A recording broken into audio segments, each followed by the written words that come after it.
ఈరోజు భగవద్గీత 9వ అధ్యాయం నుంచి 11వ శ్లోకం. అవజానంతి మామూఢ. అరివాల్ మాట్లాడు మాకండి. అరివాల్ బయటికి పోండి, మాట్లాడండి. అవజానంతి మామూఢ మానుష్యం తనుమాశ్రితం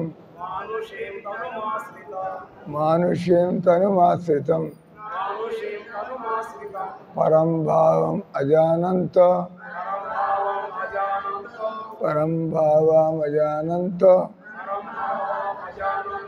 మమ భూతామహేశ్వరం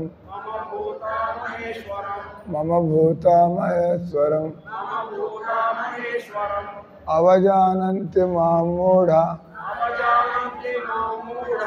మానుష్యం తనుమాశ్రితం పరం భావమజానంతో మమ భూతామహేశ్వరం.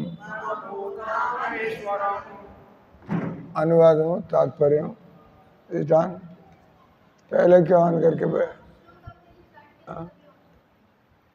नहीं, मैं क्लास देते समय बोलो. ठीक है, आज के लिए बैठ जाओ. ఈరోజు అమ్మాయి బర్త్డే, అందరు కూడా ఆశీర్వాదిస్తూ వచ్చారు. హరే కృష్ణ మంత్రం అనండి. హరే కృష్ణ కృష్ణ కృష్ణ హరే హరే రామ హరే రామ రామ రామ హరే హరే. ఈరోజు మనం జన్మాష్టమికి దగ్గర పడుతున్నాం. మీ అందరికీ ఎలా మీ బర్త్డే, మీ మ్యారేజ్ డే, మీ నాయన మీ తాత డెత్ యానివర్సరీ గుర్తుపెట్టుకుంటారా లేదా? జాగ్రత్తగా గుర్తుపెట్టుకుని మనం ఆ రోజు చేయవలసిన విధి కదా, పద్ధతి. ఆ పద్ధతిలో ఎవరైతే వాళ్ళు భక్తులు అనుకుంటారో అటువంటి వాళ్ళు ఆయన బయటికి తీసుకెళ్ళండి. హేమశ్రీ మాట్లాడకూడదు.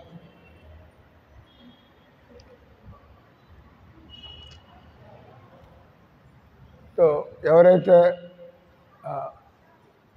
ఆత్మజ్ఞానాన్ని, మనం ఆత్మజ్ఞానం లేకుండా భక్తుడు సెంటిమెంటల్. భక్తుడు అంటే ఆధ్యాత్మిక వ్యక్తి. బయట తీసుకెళ్ళండి.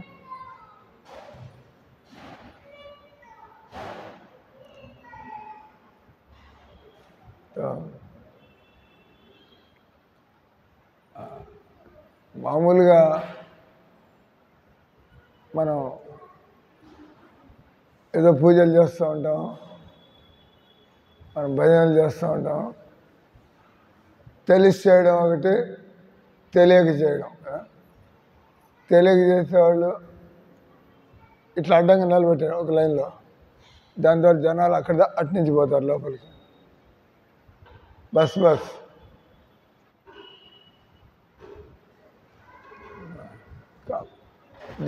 దారి వదిలిపెట్టండి వాళ్ళకి.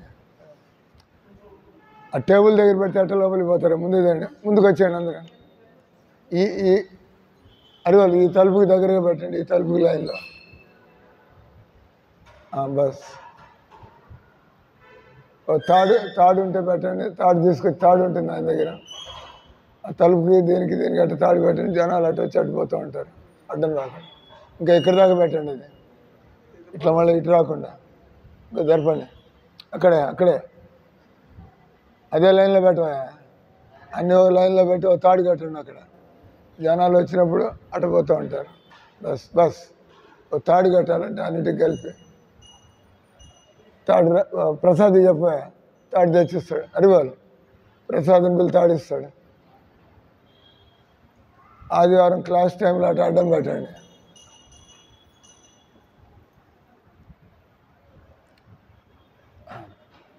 కానీ భక్తి అనేటువంటిది అది దానికి జ్ఞానం ఉండాలా, భక్తి ఉన్నవాడికి వైరాగ్యం కూడా అంతే కదా. నేను సినిమాలు చూడాలా, క్రికెట్లు చూడాలా, భజన చేయాలా, అది ప్రారంభంలో పర్వాలేదు, కానీ ఆ విధంగా మనం భక్తులని చెప్పుకోవడానికి లేదు. భగవంతుడు అంత పనికిమాలిన విషయం కాదు. మనకి భగవంతుడు ఇంపార్టెంటే, క్రికెట్ ఇంపార్టెంటే. క్రికెట్ చెత్త ఏముంది, వాడు డబ్బులు సంపాదించుకోవడానికి ఆడుకుంటున్నాడు, మీకేం వస్తుంది? మనకి బుద్ధి లేదు కాబట్టి టైం వేస్ట్ చేసుకుంటాం. దాని బదులు మీరు చదువులు చదువుకుంటూ కొద్దిగా కనీసం చదువుల్లో బాగుపడతారు. భక్తి అనేటువంటిది ఎవరు చేస్తారా అంటే, ఈ శరీరానికి అంత తిండి అంత నిద్రపోవడానికి ఏర్పాటు చేసి, అంటే మీరు కారు ఉంటుంది,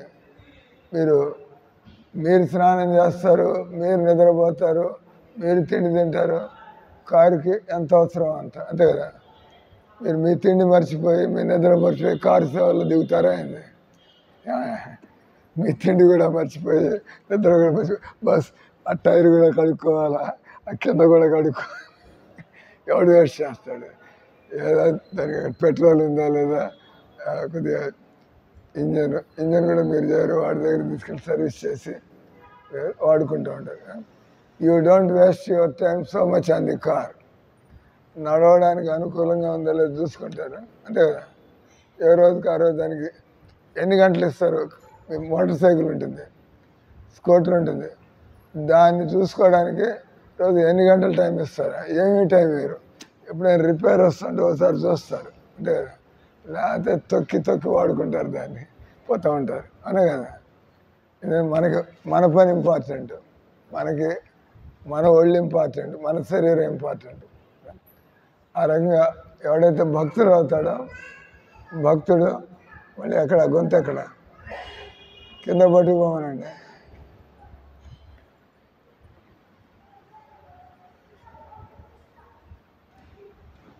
అటు ఆశ్రమంలో కానీ అటు కిందకి కానీ, కింద ప్రసాదాలు పెడతారు, ప్రసాదం ప్లేట్ ఇచ్చి కూర్చోబెట్టండి. సో భక్తుడు అంటే అతనికి ఈ శరీరం దేవుణ్ణి చేరుకోవడానికి ఉపయోగపడేటువంటి ఒక వాహనం. భగవద్గీతలో ఆ శ్లోకం కూడా వస్తుంది. అలాగే తీసిపారా, చెత్త తాళ్ళు పెట్టమాక, మంచి తాళ్ళు ఉన్నాయి కింద, ప్రసాద్ చెప్పా పేరు నేను చెబుతా కింద. అదే పక్కన ఈరోజుకి అక్కడ పడేది మంచి మంచి తాళ్ళు ఉంటాయి కింద, లేవంట. అది కూడా నేను చూపించాలి కిందకి పోయి.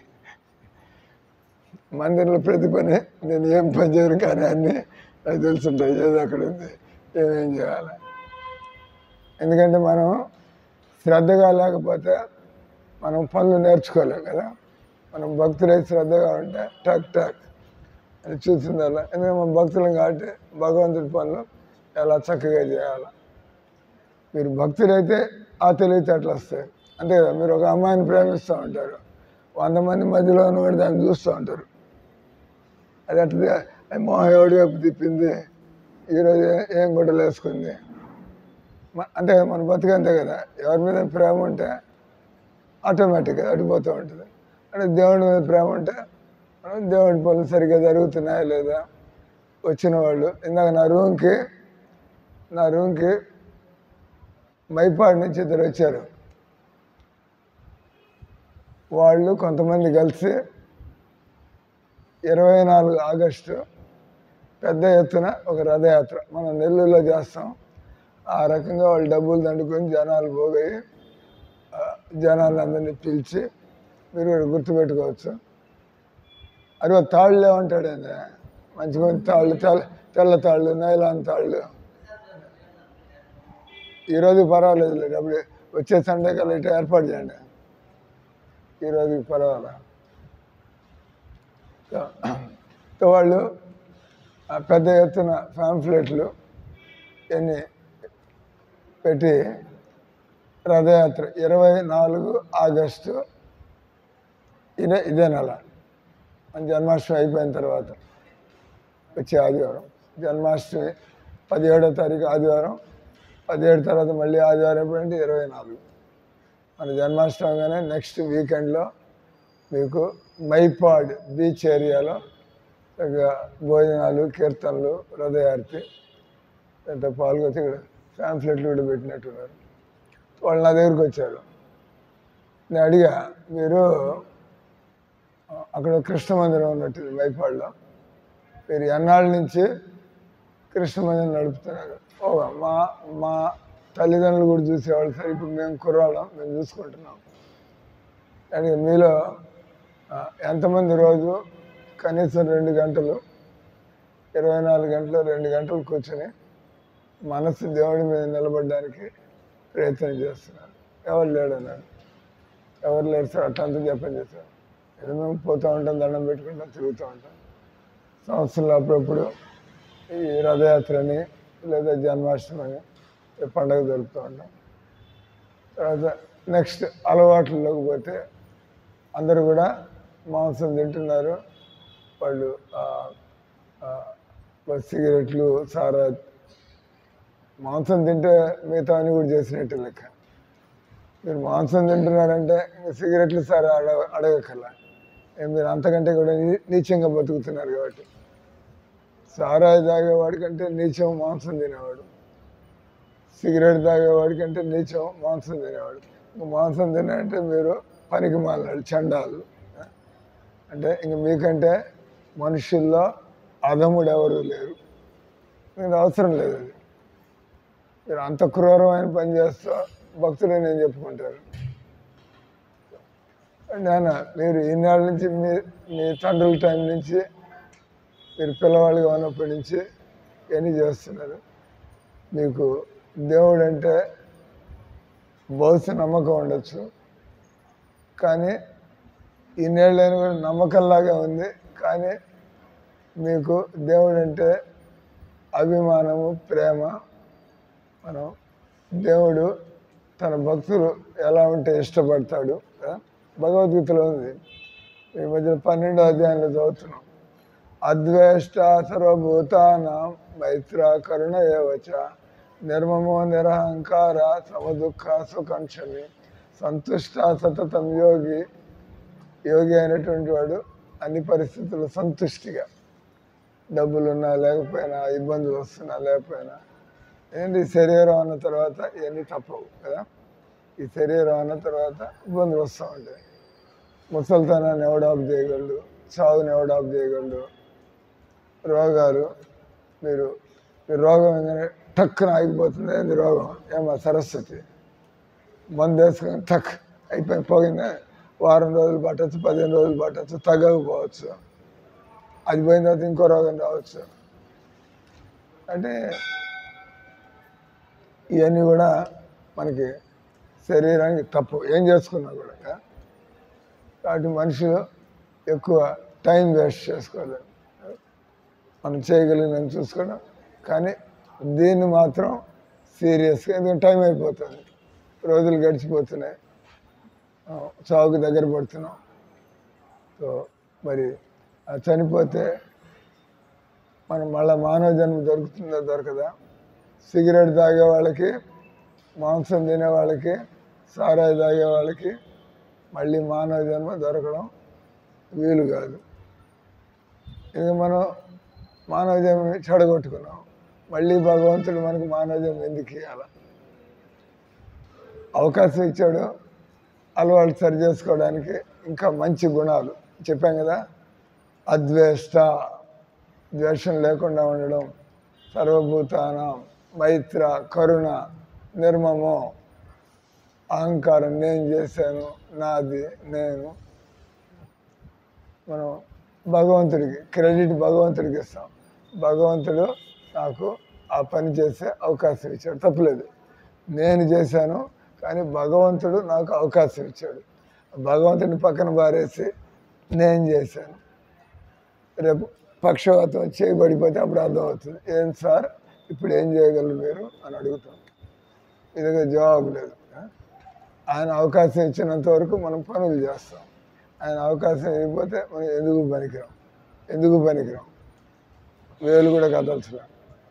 కాబట్టి భక్తుడు అంటే వాళ్ళకి కొన్ని ఈ లక్షణాలన్నీ ఆ గీతలో యస్మాన్నో ద్వైతే లోకో లోకాన్నో ద్వైతే చేయ భగవంతుడు అంటే ఇతరులు దుఃఖాల్లో ఉన్నప్పుడు భక్తులు మనం ఎలా సహాయం చేయాలి మామూలుగా మనం పట్టించుకోం మీరు మీ కుటుంబం వరకే కదా చూసుకునేది ఎవరికి ఏం బాధలు ఉన్నాయి మీకేం పడుతుంది కానీ మీరు భక్తులు అయినట్లయితే ఇప్పుడు ఈయన ప్రపంచంలో అందరూ అజ్ఞానంలో పాపాలతో నీచ బతుకులు బతుకుతుంటే ఆయన వల్ల చూడడం వీలు కాల ముసలాయన ఆయన వల్ల చూడడం వీలు కాల నేను చచ్చేదాకా నా ప్రయత్నం నేను చేస్తా ఈ మనుషులను బాగు చేయడానికి ఈ రకంగా భగవంతుడు మనకి అంతులేని అవకాశాలు ఇస్తున్నాడు కదా ప్రతిరోజు మనం నిద్రలేచి బతుకున్నామంటే ఒరే ఈరోజు బాగుపడు భగవంతుడు నిన్నటిది అయిపోయింది ఈరోజు కనీసం ప్రయత్నం చేయి ఈరోజు కూడా బేవర్స్గా మనం ఇట్లా టైం వేస్ట్ మళ్ళా భగవంతుడు ఇట్లా చనిపోతాం ఇంకా చాలు నువ్వు చేసిన పనుల వల్ల వచ్చే మనుషులు మళ్ళీ కుక్క జన్మ ఎత్తి మళ్ళీ ఎన్ని జన్మలు వెయిట్ చేసి మళ్ళీ మనిషి మళ్ళీ రావాలి ఇక్కడికి మనం కుక్క జన్మ ఎత్తినా దున్నపోతు జన్మ ఎత్తినా మళ్ళీ తిరిగి మళ్ళీ మనిషి జన్మ మనం మిగతా దేశాల్లో పుట్టి మనం నానా రోగాలు కష్టాలు అనుభవించి భారతదేశంలో జన్మ ఆ భారతదేశంలో కూడా మనిషి జన్మ అప్పుడు మనం భారతదేశంలో హిందువులుగా పుట్టాం కాబట్టి మొక్కుబడిగా అట్లా ప్రారంభించి మెల్లిగా జీవితంలో ఇట్లాంటి వ్యక్తిని కలుసుకునే అవకాశం కలుగుతుంది మెల్లగా మన యొక్క శ్రద్ధని బట్టి ఏ రోజైతే జీవితంలో మనకి గురువు అవసరం అనేది మనకి తెలుస్తుందో ఆ గురువు లేకుండా నేను ఏది ఎలా చేయాలా ఎలా తెలుస్తుంది తర్వాత భగవద్గీతని మనం గురువు దగ్గర నుంచి నేర్చుకోవడం గీతని గురువు దగ్గర నుంచి నేర్చుకోకపోవడం వల్ల హిందువులంతా కూడా కొట్టుకు వస్తున్నారు అందుకని వాళ్ళకి తెలుసు రాజకీయ నాయకులకి తెలుసు అందరికీ తెలుసు ముస్లింలకి క్రిస్టియన్లు అయితే ఈ హిందువుల్ని బానిసలు చేసుకోవడానికి మనకి ఏమి ఇబ్బంది లేదు అంటే హిందువులు ఎప్పుడు ఒకళ్ళు కలుసుకునేది లేదు అంతే కదా వాళ్ళు ముస్లింలంతా మసీదులో పోగవుతున్నారు ఆ క్రిస్టియన్లు అంతా చర్చిలో పోగవుతున్నారు హిందువులంతా ఎవడు దారాడిని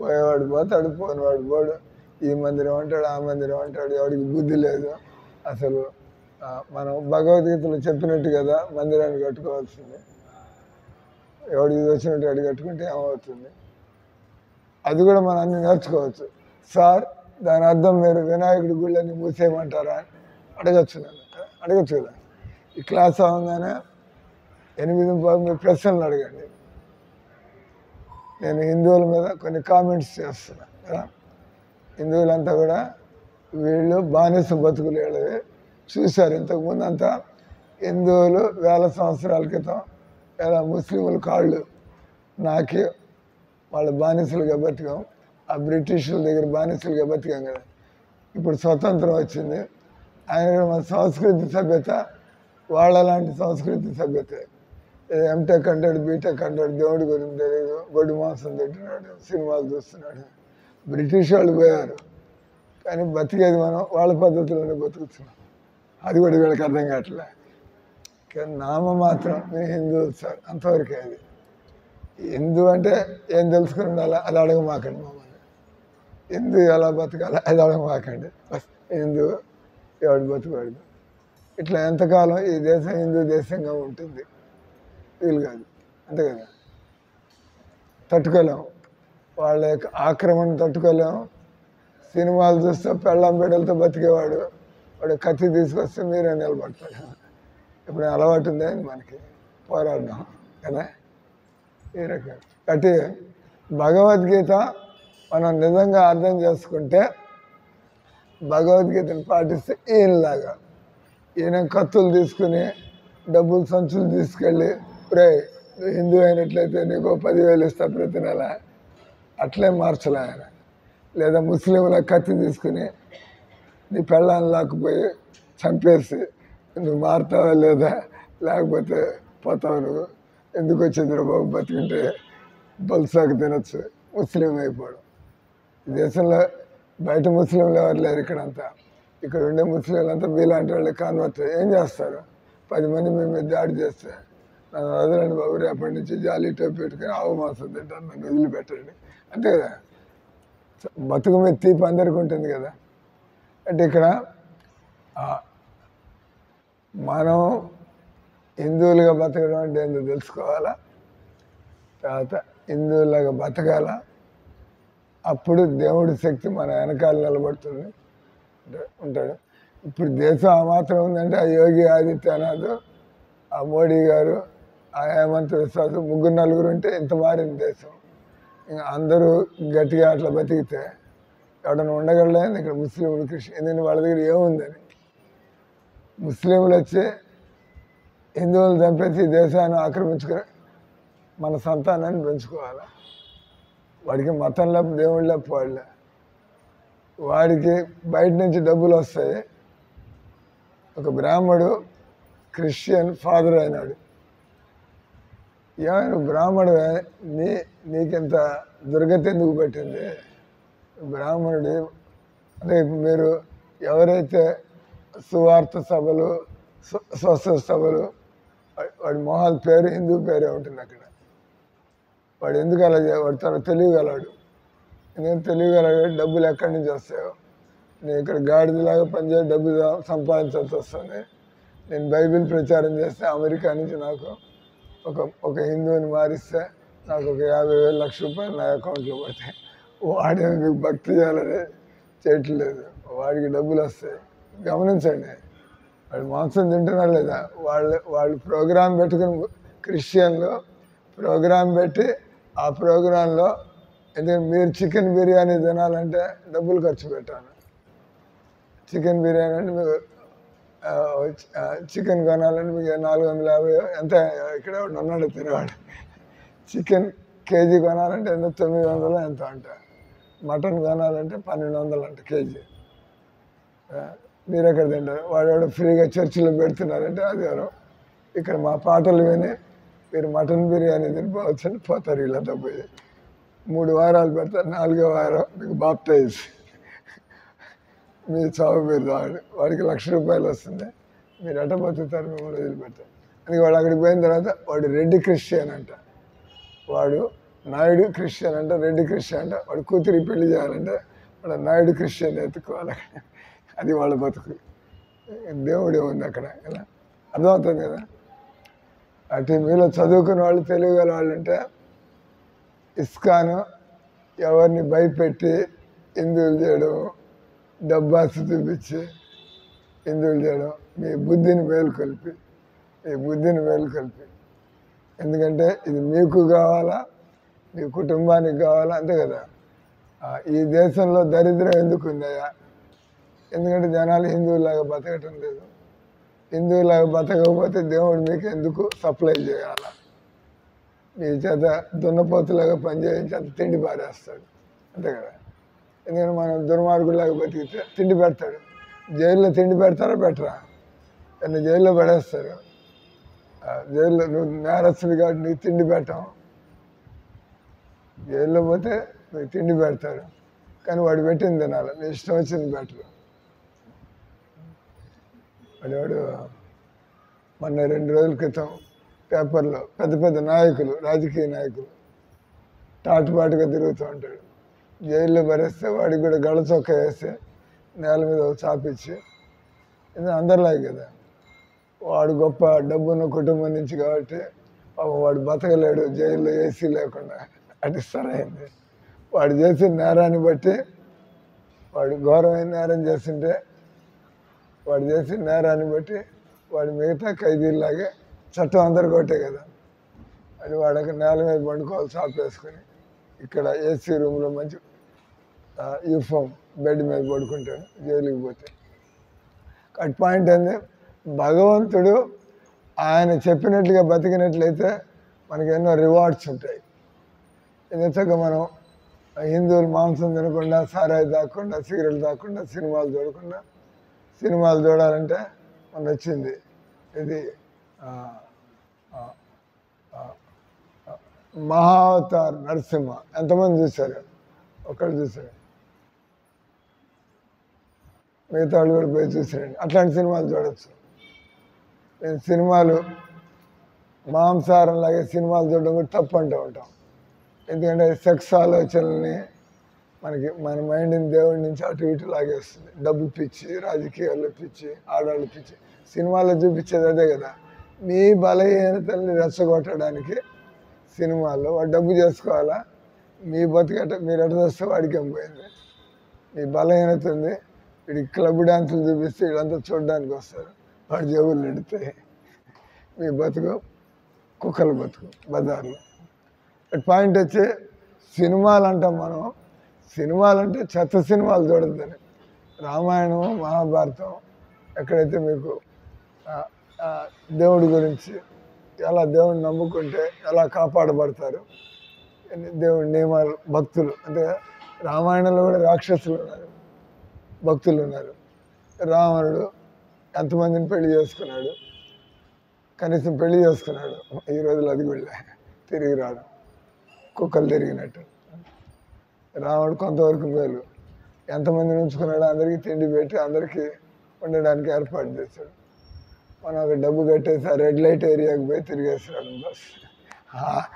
ఆ తల్ల పొద్దు ఎవరిని ఎత్తికెక్కించుకుంటాడు. కాబట్టి ఇది భగవద్గీత చాలా సీరియస్ విషయం. ఇస్కాన్ వాళ్ళు తగ్గ రోజు ఇక్కడ ఏదో ఆదివారం క్లాస్ అని కాదు, రోజు క్లాసులు మీరు మీ ఏరియాలకు పిలిస్తే అక్కడ కూడా వచ్చి మనం చెప్పచ్చు. ఒక శ్లోకం తీసుకుని అన్ని విషయాలు వస్తాయి భగవద్గీతలో, అన్ని విషయాలు. మనకి ఎంత టైము? 8, ఇంకొక 7 నిమిషాలు ఈ శ్లోకం గురించి. ఈ జన్మాష్టమి ముందు కళ్ళజోడు పెట్టుకోవాలి, అందుకని బ్లరింగ్గా ఉంది. ఇక్కడ ముసలితనం 70 ఏళ్ళు వస్తే దృష్టి తగ్గుతుంది కదా. ఈరోజు శ్లోకంలో ఉన్నటువంటి 8:15 దాకా ఇది జన్మాష్టమికి అవసరమైన శ్లోకం. ఇది అవజానంతి మామూఢ మానుషం తను ఆశ్రితం పరంభావం అజానంతో మమభూత మహేశ్వరం. టూకీగా అవజానంతి మామూఢ, ఎవడైతే కృష్ణుని మామూలు మనిషిగా భావిస్తాడో లేదా గొప్ప మనిషిగా భావిస్తాడో, కానీ దేవుడిగా ఎవడైతే అంగీకరించడో లేదా కృష్ణుడితో పాటు రకరకాలుగా పెట్టి ఈ రకంగా ఉంటారో భగవంతుడు అటువంటి వాళ్ళు అవజానంతి మామూఢ, దేవుడితో ఎవరిని పోల్చడానికి లేదు. ఎందుకంటే అందరి శరీరాలు కాలంతో నాశనం అయ్యేటువంటి దేవుడి శరీరం ఆయన్ని కాలాతీతుడు, కాలానికి అతీతమైన వాడు. మీరు ఎప్పుడు రాముడి బొమ్మ కానీ కృష్ణుడి బొమ్మ కానీ మీరు 20 ఏళ్ళ వయసు కంటే ఎక్కువ ఉన్నట్టుగా మీరు ఎప్పుడు బొమ్మలు చూడరు. ఎందుకంటే వాళ్ళ వయసు అంతకంటే ఎక్కువ ఉండదు. వాళ్ళ వయస్సు 100 సంవత్సరాలు ఉండొచ్చు. రాముడు 11,000 సంవత్సరాలు ఉన్నాడు భూమి మీద. కృష్ణుడు 125 సంవత్సరాలు ఉన్నాడు ద్వాపరయుగంలో. కానీ మీరు కృష్ణుడు బొమ్మ చూడండి, ఎప్పుడు మంచి నవ యువకుడు, మంచి స్మార్ట్గా, ఈ గడ్డాలు ఇప్పుడు మీరు అటువంటి ముస్లిం అనుకోవాలి. మన తమ్మగూడలో ఏ రోజు కారు క్లీన్ చేసుకోవాలని తెలియదు, అది వారానికి ఒకసారి. మనం స్మార్ట్గా ఉండాలంటే ఎప్పటికప్పుడు. కానీ మనకి నిద్ర ఇంపార్టెంట్, సొల్లు కబుర్లు ఇంపార్టెంట్, మనకి న్యూస్ పేపర్లు ఇంపార్టెంట్. దీనంటే తమోగుణం రజోగుణం. సత్వగుణంలో ఉన్నవాడు ఏ రోజుకి ఆ రోజు ఉతికిన బిడ్డలు వేసుకోవడం. అది అడిగితే మీరంతా కూడా ఒకళ్ళ వాళ్ళు చూసుకుంటారు, ఏమయ్యా ఈరోజు ఉతికిన బిడ్డలు వేసుకున్నా లేదా అడగాల. ఏదో తీసి అక్కడ పక్కన పెట్టాడు, పొద్దున అవే గుడ్డలు వేసుకొని తిరుగుతూ ఉండడం అలా కదా. మీరు చేసేది అదే పని కదా. ఎవరు చెప్పలేదు మనకి. ఆ పక్కన చెప్పేది ఎవరే కంపు వస్తుంది కదా, ఉతికించుకోరా అని చెప్పాలి. 3 రోజులు 4 రోజుల కంటే ఎక్కువ అదే గుడ్డ వాడితే కంపు, చెమట కంపు కొడుతూ ఉంటుంది. కానీ ఇక్కడ అవజానంతి మామూఢ, అంటే భగవంతుడు కృష్ణుడిని ఇతరులతో కృష్ణుడిలాగా రాముడిలాగా ఫూల్ నెంబర్ 1 మీరు మోడీతో పోల్చండి, తప్పేం లేదు. మీరు ఇంకోటితో పోల్చండి, తప్పేం లేదు. వాళ్ళు మనుషులు గొప్పవాళ్ళు అయ్యారు, మీరు కూడా ఆ విధంగా గొప్పవాళ్ళు కావచ్చు. కాబట్టి మోడీ గారితో పోల్చవచ్చు, అంతే కదా. మోడీ లాంటి నాయకుడు ఇంకోటి రాడు, అట్లేం లే. మోడీ గారు చేస్తే మీరు ఎందుకు చేయలేరు? ఆయన దేవుడేం కాదు కదా, అనే కదా. కృష్ణుడు లాంటి పనులు ఇంకోటి చేయలేడు, అది అనొచ్చు. తీసుకురండి, వాడిని చేయగలిగాము. కృష్ణుడు గోవర్ధన పర్వతాన్ని ఎత్తాడు, ఎవడున్నాడా ఇక్కడ? ఈ ప్రపంచంలో ఎవడైనా పర్వతాలను ఎత్తేవాడు ఎవడైనా ఉన్నాడా? ఎవడు? దేవుడికే సమం అది. అది కృష్ణుడు 16,108 కృష్ణుడు అయ్యి ఒకేసారి 16,000 మంది 108 భార్యలతో ఉన్నాడు. మీ వల్ల కాదు. మీరు ఒక్కడే తంటాలు పడాలి, అక్కడికి పోయి ఇక్కడికి పోయి ఎవరి దగ్గరికి పోవాలా, గొడవలు మధ్యలో వదిలేసిపోతారు మిమ్మల్ని, వీడు ఎక్కడ చూసుకోగలడు కదా. అంటే కృష్ణుడితో ఎవరిని పోల్చకూడదు, అది ఇక్కడ పాయింట్. అవజానంతి మా మూఢ. కృష్ణుడు అసలు ఏంటి, కృష్ణుడు అనేది తెలియని వాళ్ళు, అటువంటి వాళ్ళు కృష్ణుడి గురించి అవాకులు చవాకులు మాట్లాడుతూ ఉంటారు. తెలిసిన వాడు చాలా శ్రద్ధగా, మేమంతా కూడా ఏమనుకుంటాం, బాస్ నేను ఎంత దుర్మార్గుడినైనా నో ప్రాబ్లం, నేను కృష్ణుని నమ్ముకున్నా అంటే కృష్ణుడు ఎలాంటి వాళ్ళని కూడా ఎలాంటి వాళ్ళగానైనా మార్చగలడు. ఒక స్టోరీ చెప్పి అప్ చేస్తా, టైం అయిపోయింది. అర్జునుడు కృష్ణుడు ఒకసారి ఇద్దరు పోతున్నారు. భక్తుడు ఎలా ఉంటారో మనకి తెలియడానికి అర్జునుడిని మధ్యలో పెట్టి భగవంతుడు అడుగుతున్నాడు, అది చిలక కాక? అదేమన్నా ప్రశ్న, చిన్నపిల్లల్ని అడగాల్సిన ప్రశ్న. కానీ అర్జునుడిని కృష్ణుడు ఏమడుగుతున్నాడు, ఒక కాకిని చూపించి భలే అందంగా ఉంది ఆ చిలక అంటాడు కృష్ణుడు. మామూలుగా అర్జునుడు ఏమన్నాడు, అర్జునుడు ఏమన్నారా, ఓ కృష్ణ అది కాకి కదా, దాన్ని చిలక ఎందుకు అంటున్నావు? అడగాలి. ఇప్పుడు నేను మీకు చూపించి ఈయన చొక్క భలే గ్రీన్గా ఉంది అంటారు. మీరు అంటున్నాడు, సార్ అది గ్రీన్గా లేదు సార్, అది అంటారు లేదా, అది కాషాయ గుడ్డలు సార్ అంటారు, అనే కదా. కానీ కృష్ణుడు ఏమంటున్నాడు, ఒక కాకిని చూపించి ఈ చిలక భలే అందంగా ఉంది అంటాడు అర్జునుడితో. అవునవును కృష్ణ అంటాడు. సరే కొద్దిగా ముందుకు పోయిన తర్వాత ఆయన ఒక ఉడతను చూపించి ఈ కాకి భలే ఉంది అంటాడు. ఉడతను చూపించి అంటాడు కృష్ణుడు, ఈ కాకి భలే ఉంది అంటాడు. అది కూడా తప్పే కదా. అర్జునుడు నిజంగా ఈ ఉడత భలే ఉంది అంటాడు. అంటే 3-4 సార్లు అయిన తర్వాత అడుగుతాడు, నువ్వు నాతో ఏమైనా మజాకులు ఆడుతున్నాయి, నేను చూపిస్తుంది ఉడతా, నేను చూపించిన చిలక అయితే ఇంకోటి ఏదో అంటుంటే నువ్వు మూర్ఖుడిలాగా తలకి అవునవును కృష్ణ అంటావు. What do you mean? నీ ఉద్దేశం ఏంది? అంత బుద్ధి లేదా నీకు, చిలక కనపట్లేదు అని అడుగుతాడు. అంటే అంటారు, చిలకని చేసిన వాళ్ళు మీరు సార్, కాకిని చేసిన వాళ్ళు మీరు సార్, ఉడతని చేసిన వాళ్ళు మీరు సార్. అవన్నీ కూడా అదే భూమి, అగ్ని, వాయువు, జలము, ఆకాశంతో చేశారు, అంతే కదా. మీకు ఉడత కనపడుతుంది, చిలక కనపడుతుంది, కానీ దానిలో ఉండేటువంటి ఏంది అంటే భూమి, జలము, అగ్ని, వాయువు, ఆకాశం. అంటే భగవంతుడు ఉడతని చిలకగా చేయలేడా, చిలకని కాకిగా చేయలేడా? భగవంతుడు మట్టితో అవన్నీ చేశాడు, కాబట్టి భగవంతుడు ఏదైనా చేయడు. దాన్ని ఏమంటారు, నమ్మకం. అంటే కృష్ణుడు ఆయన దేవుడు అంటే ఎవరిని పోల్చడానికి లేదు. శివుడు కృష్ణుడు పోల్చడానికి లేదు. శివుడు పైన కృష్ణుడు, బ్రహ్మదేవుడితో కృష్ణుడు పోల్చడానికి లేదు. అలాగే గట్టిగా మాట్లాడితే విష్ణుమూర్తి, రాముడు ఒకటే, అక్కడి వరకు ఒకటే. కానీ ఎవరి నుంచి ఎవరు వచ్చారు, ఎవరు మొదట ఎవరు ఉండాలి కదా. శూన్యంలోంచి దేవుడి నుంచి అంతా వచ్చింది, శూన్యంలోంచి దేవుడు రాలా, దేవుడి నుంచి అంతా వచ్చింది. దేవుడి నుంచి శూన్యం కూడా, శూన్యం అంటే ఈథర్, ఆకాశం.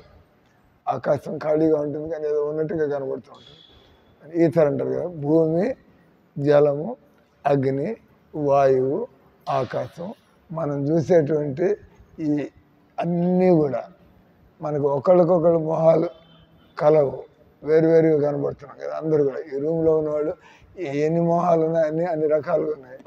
అద్భుతం కదా. ఉండేది మళ్ళీ అదే భూమి, జలం, అగ్ని, వాయువు, ఆకాశం. అంటే మనకి దిమ్మ తిరిగిపోవాలి. ఈ కృష్ణుడు అంటే ఇదంతా మామూలు విషయం కాదు. ఇదంతా కొద్దిగా లోతుగా విషయం తెలుసుకోవాలా, చదవాలా. ఈ విధంగా మనకి మానవ జీవితంలో అంటారు, మీకు 2000 రూపాయల నోట్లు ఇస్తే దాన్ని మీరు మీ బీడీ కాల్చుకోవడానికి మంటగా వాడితే మూర్ఖుడు అంటారు. మానవ జీవితంలో మనం భగవంతుడితో పాటు కూర్చోవచ్చు, కానీ మనకు ఆ కోరిక లేదు. మనం అంతా జీవితాన్ని పాడు చేసుకుంటాం. ఆల్రెడీ నెక్స్ట్ జన్మ ఎటో పోతాం. కాబట్టి అవజానంతి మా మూడా మానుష్యం తను ఆశ్రితం. నేను మనిషిలాగా కనిపించినా కూడా, ఇప్పుడు ఉదాహరణకి నేను ఒక బంగారు బొమ్మకి పైన పెయింట్ వేస్తా, ఒక ఇనప బొమ్మకి పెయింట్ వేస్తా. చూడడానికి ఎట్లా ఉంటుంది? రెండు ఒక రకం, అంతే కదా. నేను ఒక బొమ్మ కృష్ణుడి పెయింట్ వేస్తా, ఒకటి బంగారం బొమ్మ దాని మీద బ్లూ వేస్తా, ఒకటి మట్టి బొమ్మ దానికి బ్లూ వేస్తా. దూరం నుంచి చూస్తే రెండు ఒక రంగా ఉంటాయి. కానీ ఆ బంగారు బొమ్మ లక్షలు అవుతుంది, లక్షలు 30 లక్షలు అవుతుంది. 10 కేజీల బంగారం. ఇది మట్టి బొమ్మ 200 రూపాయలు అనా కదా. చూడడానికి ఒక రకం ఉంది. ఇది కృష్ణుడికి మనకి పూర్తిగా అంత తేడా. అందుకని అవజానంతి మా మూఢ, ఎలాంటి బుద్ధి లేనటువంటి వాడు నా మీద ఇష్టం వచ్చినట్టు మాట్లాడుతూ ఉంటాడు. తెలిసిన వాడు ఖచ్చితంగా దేవుడు లాంటి వాడు, అసమర్థుడు అన్నాడు దేవుడిని. ఆయనకి సమానం ఎవడు లేడు, ఆయన సమానంలో ఇంకా ఆయన పైన వాడు ఉంటాడు. అందరూ అనండి ఒకసారి. హరే కృష్ణ హరే కృష్ణ కృష్ణ కృష్ణ హరే హరే, హరే రామ హరే రామ రామ రామ హరే హరే. శ్రీమద్ భగవద్గీతకి మీరు వెళ్ళేప్పుడు ఏదో పుస్తకం ఒకటి తీసుకుని దగ్గర చదవండి, ఫాలో అప్. బాగానే కొంత అర్థమవుతుంది. మళ్ళీ వదిలేస్తే ఉన్నది కూడా మర్చిపోతాం. అంటే భగవద్గీత, ఇస్కాన్ పుస్తకాలన్నీ కూడా బాగుంటాయి. ఎందుకంటే అదే ఫిలాసఫీని వివరించడం. ఒకటి తీసుకుని చదవండి. హరే కృష్ణ. ప్రసాదం ఒకటిదండి.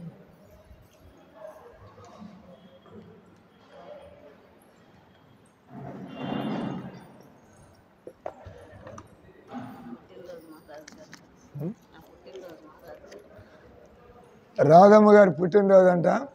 అందరూ ఒకసారి హరే కృష్ణ మంత్రం అనండి. మీరు ఎవరిదైనా పుట్టినరోజు అయితే లేదా మ్యారేజ్ యానివర్సరీ అయితే హరే కృష్ణ అంటాం.